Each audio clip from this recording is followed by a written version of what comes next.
I never expected a canceled meeting to change the entire course of my marriage, but that's exactly what happened the morning my work trip ended a day early. My conference in Denver wrapped sooner than planned, and when the final session was abruptly called off, I managed to catch an earlier flight home. I was exhausted, running on too little sleep and too much hotel coffee, but something about getting back to my own bed felt comforting. I wanted to surprise my husband, Mark, so I sent him a vague text saying, "Might be home earlier than expected." I figured he'd be happy, maybe even excited. The cab ride from the airport felt longer than the actual flight. The early autumn air was crisp when I stepped out, the kind that wakes you up even when your body wants to collapse. As I wheeled my suitcase up our driveway, I smiled to myself, imagining Mark's goofy, surprised face. He always claimed he loved surprises, especially when they involved me coming home sooner. But as I got closer to the front door, something inside me shifted, the kind of quiet tug in your gut that warns you something is off. I stopped under the porch light, noticing it was still on even though it was midday. Mark always turned it off in the mornings. He was obsessive about electricity usage. I brushed it off at first, thinking maybe he rushed out the door or forgot. But when I reached for the handle, I heard something inside, a sudden thud, followed by a muffled shuffle. It wasn't loud enough to be alarming, but it wasn't normal either, especially for the middle of the day. I froze, gripping the handle. My heartbeat started to quicken, not from fear, but from confusion. Mark had no reason to be home right now. He should have been at work until 5. I listened again, pressing my ear lightly against the wood. This time, I heard what sounded like hurried footsteps, light, quick, and distinctly different from Mark's heavier stride. My skin prickled as realization crept in, though I tried desperately to push it away. Before I could make sense of it, my phone buzzed. It was Mark calling. The moment I answered, his voice hit me like a slap tight, shaky, far too high-pitched to be anything close to normal. He asked where I was, but not in a sweet, excited way. It was sharp, almost demanding, like he was trying to gauge how close I was without saying why. His tone alone made my stomach sink. It was the same tone a kid uses when caught doing something they shouldn't. I told him I'd be home soon, leaving out the part where I was already standing at the door. He chuckled nervously, the kind of laugh that doesn't reach the eyes, or in this case, the voice. He said something about running errands and needing a few minutes. Each sentence came out choppy, too fast, as if he were choosing words while dodging landmines. I could hear his breathing shift, almost like he was moving around quickly. When I asked if everything was okay, he paused just a beat too long before saying yes. That pause felt like a blade sliding between my ribs. I hung up without revealing anything, slipping my phone back into my jacket as quietly as possible. My heart was pounding now, but instead of barging in, I stepped back off the porch and walked around the side of the house. The living room window blinds were partly open, just enough to let me see movement inside. I spotted a shadow, someone darting quickly across the room. It wasn't Mark. It was too small, too swift, too deliberate. I crouched beside the hedge, pushing down the shake in my hands as I tried to breathe steadily. My mind raced through explanations. Maybe he had a friend over. Maybe his sister dropped by. Maybe I was overreacting. But none of those made sense. Not with the panic in his voice or the rushed footsteps inside. Something wasn't adding up, and every instinct told me the truth was leaning towards something I didn't want to face. As I watched through the blinds, I saw Mark suddenly rush into the room, glancing around frantically before disappearing down the hallway. His gestures were jittery, his shoulders tense. He wasn't acting like a man alone in his own house. He was acting like someone trying to hide something before it was too late. The pit in my stomach deepened, settling into a heavy dread. I straightened up slowly, my legs trembling just enough to make me grip the windowsill for balance. I didn't want to jump to conclusions, not yet. But whatever was happening inside my home, Mark's reaction had already told me more than he realized. And the moment I finally walked through that front door, I knew my life would never be the same again. I stepped back onto the porch slowly, giving myself a few seconds to breathe before making any sudden moves. From inside, the shuffling grew louder, mixed with something that sounded like rushed whispering. It wasn't clear enough to distinguish words, but the tone was frantic, urgent, as if someone inside was trying to coordinate a plan on the fly. My hands trembled slightly as I reached for the doorknob again, not quite ready to open it yet. I needed to think, to steady myself, to make sure I wasn't about to walk blindly into something I wasn't prepared for. I pulled my hand back when I heard another abrupt noise, this time something clattering to the floor. It echoed through the foyer, unmistakably the sound of something metallic hitting tile. Mark cursed under his breath, his voice unmistakably filled with panic. The last time I heard him sound like that was when he accidentally shattered our anniversary vase and tried to hide it before I got home. But this wasn't clumsy panic. This was guilty panic, thick and unmistakable. My heart ached in a way that was both familiar and foreign. I wanted so badly to believe it was something harmless, something explainable. But the longer I stood there, the more the truth pressed down on me, like a weight I could no longer ignore. Even the air around the house felt different, tense, charged, wrong. The place that once felt like home suddenly felt like a crime scene of a betrayal I hadn't yet witnessed in full. I debated knocking, but something held me back. Maybe it was intuition, or maybe pure fear. But either way, barging in didn't feel right. Instead, I quietly pulled my suitcase off the porch and around to the side door leading into the laundry room. Mark rarely remembered to lock it, especially during rushed mornings. As I crept toward it, I kept glancing at the living room window, watching shadows move quickly behind the blinds. The whispers had grown louder now, though still muffled. One voice, Mark's, the other softer but definitely there. At the side door, I tried the handle gently, and sure enough, it turned. A cold draft brushed past me as I stepped inside, letting the door click shut without sound.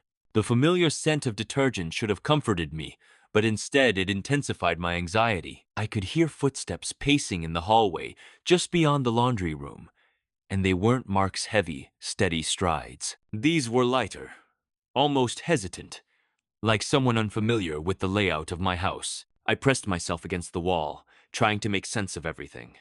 My mind kept replaying the tone of Mark's voice from the phone call, the tremor, the forced calm, the fake casualness.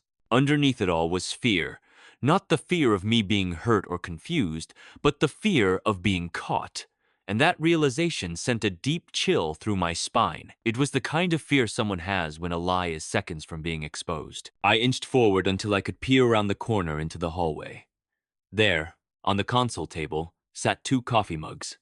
One of them was Mark's regular black mug. The other was a floral pattern mug I didn't own. It sat beside a half-empty water bottle and a folded sweater I had never seen before. My chest tightened as I took in the unmistakable evidence of another person being in my home. Not visiting, staying. Before I could step farther, something else caught my eye, a faint smudge of lipstick on the rim of the floral mug. It was a soft pink shade, one I would never wear. The sight of it made my breath hitch, and for a moment I had to lean against the wall to steady myself. I told myself not to jump to conclusions, but the house itself seemed to be screaming the truth. Every detail pointed to something Mark could never explain away. As I gathered myself, I heard Mark again, speaking in hurried whispers. "Just stay quiet," he said, his voice strained. "I'll handle it." The word struck me hard, not because of what he said, but because of how he said it. He sounded terrified, almost pleading, like he was speaking to someone who shouldn't have been there at all, and hearing him speak that way to someone who wasn't me hurt in a way I wasn't prepared for. I forced myself to move, step by quiet step, toward the living room. My pulse throbbed in my ears, each beat matching the rhythm of my footsteps. I told myself I needed to see before confronting him. I needed to know exactly what I was walking into. As I approached the living room doorway, I could see movement again, Mark rushing around, wiping something from the coffee table and stuffing something into a drawer. Every nerve in my body screamed that this moment was going to change everything. I felt the ground beneath me shift, not literally, but emotionally, spiritually. Like the foundation of my marriage was crumbling in real time. And when I finally stepped into the room, Mark spun around so fast he nearly dropped the cloth in his hand. The look on his face didn't just confirm my suspicion. It shattered what little hope I had left. The moment Mark's eyes met mine, his entire body went rigid, as if I had caught him mid-crime.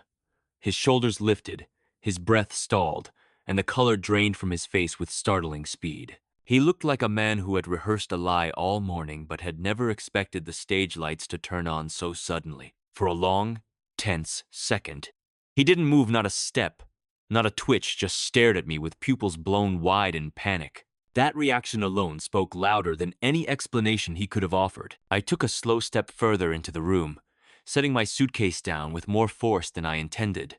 The thud echoed through the living room, punctuating the silence like a warning shot. Mark flinched, his hands tightening around the cloth he was pretending to clean with, but he made no effort to finish the act. Instead, he tried to muster a smile, but it came out twisted and shaky, the expression of a man trying to sell innocence he didn't possess. "You're home early," he finally managed, the tremor in his voice impossible to hide. I crossed my arms, giving him a look that invited no small talk. "Yes," I said, keeping my tone witheringly calm. "And it doesn't seem like you're surprised because you're happy to see me." Something in the air shifted then, an unspoken acknowledgement that the pretending phase was over. He swallowed hard, eyes darting around the room as if scanning for excuses, escape routes, or maybe even the person he'd been whispering to. The longer he hesitated, the more my spine stiffened with a clarity I wished I didn't have. Mark finally took a step toward me, hands raised as if approaching a frightened animal, which, in a way, told me exactly what he thought of the situation. "Listen," he started, voice thin with desperation. "I can explain, I swear. But explanations should come easily when there's nothing to hide," and the struggle in his eyes said everything they needed to. My gaze flicked toward the hallway, scanning for movement, and Mark noticed. His panic sharpened instantly. "Wait, don't go back there," he blurted, the words bursting out quicker than he intended. That plea, sharp, urgent, almost frantic, hit me like a slap. I stared at him, and this time it wasn't anger simmering in my chest, it was cold realization. "Why not?" I asked, keeping my voice steady even though my heart was hammering. Mark stepped in front of me, blocking my path. And that was the final confirmation I hadn't even needed. "Because there's nothing back there you need to see," he insisted. But even he seemed to wince at how pathetic the sentence sounded. Lies sound different when they're spoken into air already heavy with truth. I sidestepped him, and he moved to block me again, this time placing his hand on my arm as if that would somehow stop me. The touch felt foreign, unwelcome, and deeply symbolic, a reminder that this was no longer a man I recognized. "Please," he whispered, voice cracking. "Just let me explain first." But explanations weren't currency he had earned the right to spend, not when he had spent so long gambling with my trust. I shook his hand off gently but firmly, a gesture that made his face fall even further. Just as I was about to step past him, a soft thud echoed from down the hall. Both of us froze. Mark's lips parted in horror, a soundless curse forming in the air between us. I turned toward the source of the noise, my blood running cold, but my steps steady and deliberate. Mark reached out again, but I pulled away before he could touch me. The hallway felt impossibly long, each step drawing back a curtain on a truth I hadn't wanted, but could no longer avoid. At the bedroom door, I paused, inhaling a breath so deep it ached. Behind me, Mark whispered my name, barely audible, as if speaking too loudly would make the situation worse for him. I pushed the door open, and the room looked deceptively normal at first glance. But then I saw it, my closet door, cracked open when I always left it shut, with the barest outline of someone hiding behind it. My pulse thundered in my ears, but I forced myself to move forward, one hand reaching toward the closet handle. Before I could open it, Mark rushed into the room behind me. "Please don't just listen, just stop," he begged, voice frayed with panic. It wasn't the tone of a man trying to protect me. It was the tone of a man trying to save himself. And those two things were galaxies apart. With my jaw clenched and my heart pounding in a painful rhythm, I opened the closet door, and whatever I expected to find, whatever nightmare scenario my mind had conjured, it was nothing compared to the truth standing inside. The moment the closet door swung open, the woman inside gasped and stumbled forward, her hands flying up as if she were about to be arrested. She was maybe in her late 20s, with long dark hair and the kind of wide-eyed guilt that didn't need a confession. She looked at me first, ashamed, defensive, terrified, then at Mark, whose expression collapsed into pure dread. My breath left my body in a slow, trembling exhale, as though I had been holding it since the moment I walked into the house. For a split second, none of us spoke, suspended in a silence so thick it felt like the walls themselves were holding it in place. Mark rushed between us, hands shaking as he tried to form words that kept dying in the back of his throat. "Elena, please, this isn't what it looks like," he said. But the cliché only made my stomach twist tighter. His voice cracked with a desperation that didn't match the situation he was trying to downplay, and for the first time, I saw the subtle manipulative undertones I had ignored for years. The woman, whose face was still flushed with humiliation, stepped aside as if trying to avoid being blamed. But her presence alone was evidence enough. There was no explanation Mark could offer that would erase the reality of another woman hiding in my closet. I straightened my posture, lifting my chin as I looked between them with the calmness of someone who had finally run out of fear. "Tell me her name," I said quietly, the restraint in my voice more cutting than any shouting would have been. Mark swallowed hard, eyes darting everywhere except at me, before he whispered, "Her name is Riley." The woman flinched when he said it, as if she hadn't expected him to reveal her identity, and I couldn't help noticing how easily he said it, like it had rolled off his tongue countless times before. Something inside me hardened then, replacing grief with an icy clarity. I turned to Riley, not out of empathy, but because I needed to hear how deep this betrayal went. "How long?" I asked, giving her the chance to speak honestly, even if Mark wouldn't. She hesitated, glancing at him for direction, but the second he tried to shake his head, she seemed to snap. "A few months," she admitted, shoulders sagging as though she had finally stopped pretending to. Mark groaned under his breath, but the truth was already out, and the weight of it settled heavily over all three of us. Mark stepped toward me again, and I stepped back, creating a distance that was more than physical. "It wasn't supposed to get this far," he insisted, hands lifting in a gesture meant to soothe, though nothing about his voice was comforting. He started rambling about loneliness, stress, and emotional confusion, each excuse sounding more rehearsed and empty than the last. I watched his face as he spoke, seeing not the man I once loved, but someone who had practiced lying long enough to make it sound like second nature. His words fell between us like shattered glass, sharp, useless, and impossible to piece back together. When he noticed I wasn't responding, Mark shifted tactics, his voice softening as he tried to resurrect the intimacy he had already destroyed. "Elena, I love you," he said, stepping closer again, but I stood my ground, unflinching. The declaration felt insulting rather than comforting, hollow rather than healing. "Loving someone doesn't look like this," I replied, each word deliberate and firm. "It doesn't involve closets and lies and hiding your guilt behind someone else's silence." Riley moved as if she wanted to leave, but Mark grabbed her arm lightly, panic spiking in his expression.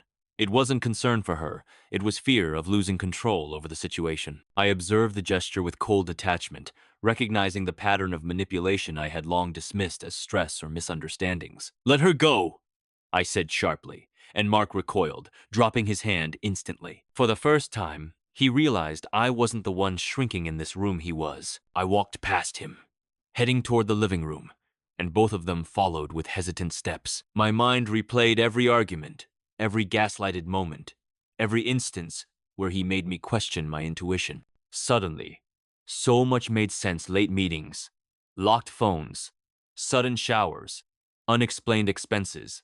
The pieces clicked together with painful clarity, forming a picture I could no longer unsee. Mark kept pleading, explaining, spinning, but I raised my hand to stop him. "I don't need your justifications," I said, looking him directly in the eyes. "I need honesty. For once."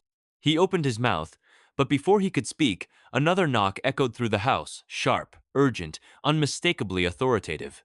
Mark's face instantly lost what little color remained, his eyes widening in a fear deeper than anything I had seen in him all day. I glanced toward the door, brows knitting together as confusion rippled through me. Riley went pale too, as if she suddenly realized something Mark hadn't told her either. Mark froze, every inch of him stiffening in dread as the knocking came again, louder this time, accompanied by a voice calling his name. Whatever was waiting on the other side of that door was something Mark clearly didn't want me to see. And in that instant, I knew this story wasn't done unraveling, not even close. The knocking grew louder, rattling the door frame with a force that made all three of us jump. Mark stood rooted to the spot, eyes darting back and forth like a cornered animal, his breath coming out in shallow bursts. Riley pressed herself against the wall, trembling as if she already knew who was outside. I felt a strange calm wash over me, not relief, not fear, but the steady certainty that whatever was coming next would finally pull the last mask off Mark's face. When the voice outside barked his name again, Mark swallowed hard and whispered, I didn't think he'd come here. I moved toward the entryway slowly, turning back just enough to catch Mark's desperate expression. He looked like a child about to be punished, not a grown man caught cheating in his own home. "Who is it, Mark?" I asked, not bothering to hide the skepticism in my tone. He opened his mouth, but Riley spoke first, her voice wavering as she answered for him. "It's Nathan," she said quietly. "My fiancé." The words hung in the air like an explosion that hadn't yet registered. My breath caught as the realization slammed into me. Riley wasn't just a fling. Mark had been fooling around with someone who had her own life, her own commitments, her own unsuspecting partner. Suddenly, the urgency in Nathan's voice made sense, and an icy shock ran through me as I turned toward the door. "You should answer it," I said to Mark, crossing my arms as I stepped back to watch. "Unless you want him to break it down." Mark winced as the knocking turned into pounding, and reluctantly, with a visible shudder, he reached for the knob. Nathan stormed in the moment the door cracked open, pushing past Mark as though he had every right to be there. He was tall, broad-shouldered, and visibly shaking with fury, but the pain beneath the anger was unmistakable. His eyes locked onto Riley first, and she crumpled under his stare, unable to even lift her chin. "How long?" he asked, voice tight enough to snap, and the raw betrayal in his tone echoed through the room. Mark tried to interject, but Nathan shoved him back with a force that knocked him into the wall. I stepped slightly aside, wanting no part in their violent circle, but Nathan turned to me with softened eyes. "I'm sorry you got dragged into this," he said, and the sincerity in his voice disarmed me. "I found their messages. I followed her location here." He gestured at Riley, who now looked like she wished she could vanish into the floor. I thought maybe there was some other explanation, but I think we both know there isn't. His voice cracked at the end, and for a split second, I felt more sympathy for him than for anyone else in the room. Mark finally regained enough balance to try to defend himself, but every sentence he formed only made the situation worse. He stammered about emotional confusion and temporary mistakes, his excuses collapsing under the weight of all the lies. Nathan let out a bitter laugh that filled the room with tension so sharp I felt it in my bones. "You told her you loved her," he said, pointing at Riley. "You told me you barely talked to her anymore. And you," he turned to Mark, "told her you were leaving your wife." Everyone froze as those last words echoed in the silence. I stared at Mark, waiting for him to deny it, but instead he closed his eyes as if bracing for impact.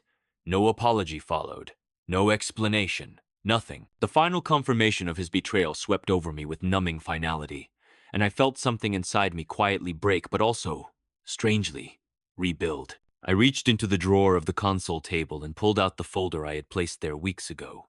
Mark's eyes widened when he recognized it, his mouth falling open as though he couldn't believe what he was seeing. "I had a feeling," I said, keeping my voice steady despite the storm beneath my skin. "Your late-night texts, your sudden interest in privacy, the gaslighting. I didn't want to believe it, but I wasn't going to be unprepared." Mark's face crumpled as I handed him the envelope, the weight of it heavier than paper should ever be.